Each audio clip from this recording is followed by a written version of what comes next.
अस्सलाम वालेकुम क्लास। आज हम लोग जो मैनेजरियल इकोनॉमिक्स का टॉपिक कवर करने जा रहे हैं हमारे पास है पेज नंबर 145 पे न्यूमेरिकल प्रॉब्लम में 7.7। तो देखें इसके अंदर ये हमारे पास हाईलाइटेड पॉइंट है ऑप्टिमल इनपुट लेवल। अब हम लोगों ने देखना है हमारी जो फर्म है इसका ऑप्टिमल इनपुट लेवल क्या है।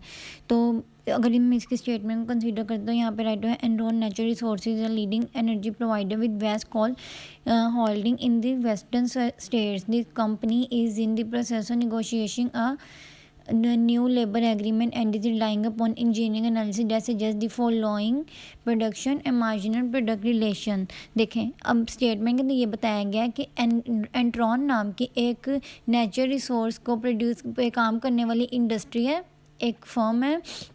अब ये क्या काम करती है, ये यूनाइटेड स्टेट्स के अंदर ऑपरेट करती है, कोल की होल्डिंग रखती है और ये कंपनी जो होती है अभी अपने लेबर्स के साथ एक न्यू एग्रीमेंट पे बातचीत करना चाहती है।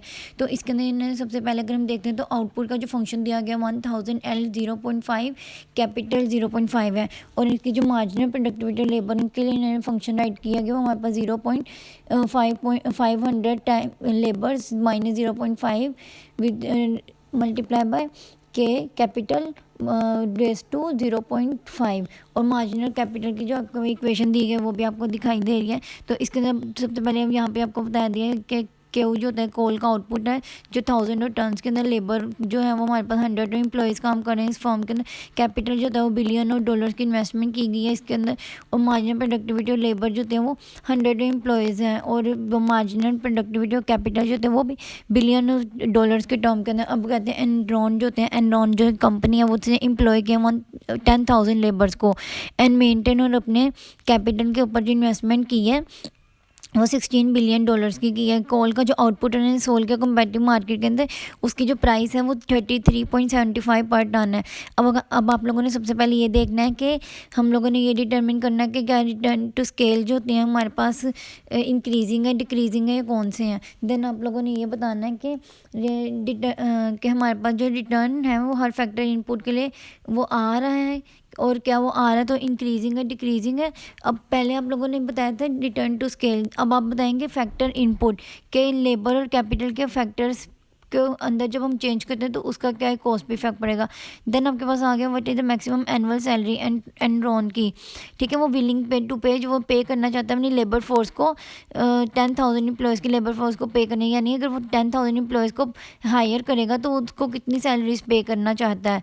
अब वो कहते हैं how many worker would Enron willingly employ at the annual salary. कहते हैं अगर एनरॉन नाम की जो कंपनी है एनरॉन जो कंपनी है उसके पास उसकी जो एनुअल सैलरी है वो $75,000 है तो वो कितने उसको लेबर्स को एम्प्लॉय करना चाहिए अपनी फर्म के बजट के अकॉर्डिंग। अब हम लोग इसके सोल्यूशन की तरफ आ जाते हैं तो आप यहाँ पे देखेंगे मैंने आपको यहाँ एक्सप्लेन कर दिया है राइट करके कि जो हमारे पास क्यू है ये आउटपुट फंक्शन दिया गया। आप लोगों ने क्या करना है सबसे पहले इसके अंदर के प्रोपोर्शनेट को ऐड करना है पूरी आउटपुट फंक्शन के अंदर।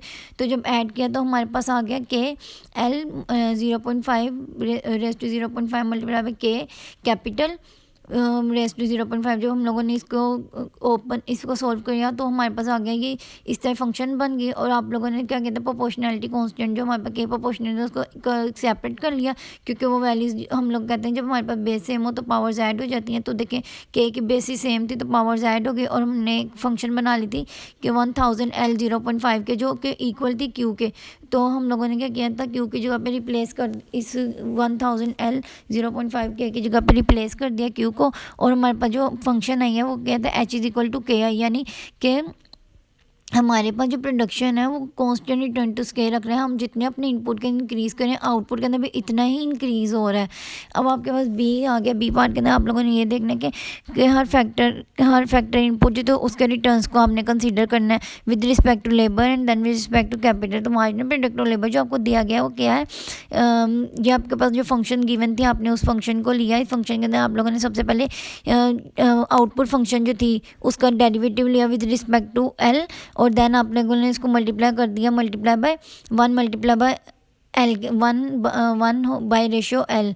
तो आप लोगों ने क्या किया था, आप जब डेरिवेटिव लिया था तो आपके पास जो वैल्यू आई थी वो 0.500 के 0.5 आई थी। अब आप लोगों ने क्या था, के की जगह पे रिप्लेस कर दिया 16, क्योंकि हम लोगों ने पीछे ये इसके अंदर स्टेटमेंट के अंदर वैल्यूज़ पुट की थी और वैल्यूज़ डिटरमिन की थी, और एल की जगह आप लोगों ने रिप्लेस कर दिया 100। देन आपने इसको सोल्व किया तो हमारे पास आ गया 200।